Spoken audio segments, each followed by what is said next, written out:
Lagi ni hunong ang ulan. Lagi.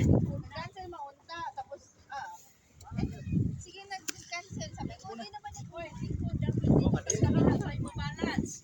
Mga by one na nata diri. Asam na ni. Huwag na Likod ang diri. balik na to. Aga naman. Ato, sige po. Pwede free.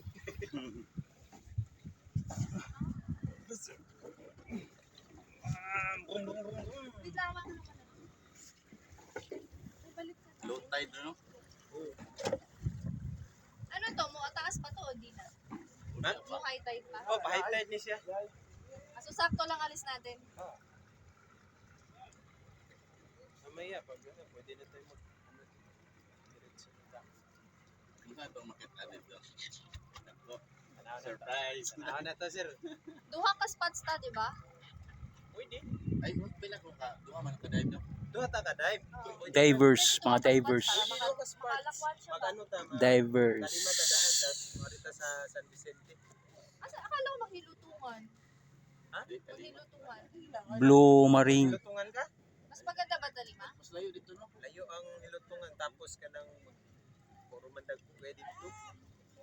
Mas magtandalon ta ka diri sa Talima para kasuway tag makro sa Talima kay ganahan ko diyan. Ang Dalima Island siya. Hindi, ma'am. Along with the Olango Island, ma'am. Ang San Side. Vicente.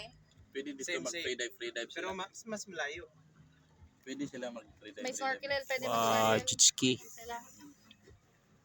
The best for snorkeling, hindi yung Talima. Ito yung Ang second na to. ang second dive site natin. Kasi mababaw lang tapos maraming isda.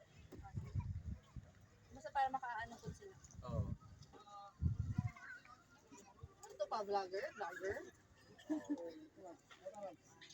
Okay, one by one lang.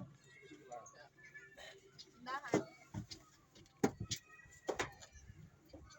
Ibigay mo sa akin after. Ay, akin na yung ano, mahulog yung drone. At sa paggon kay delikado man.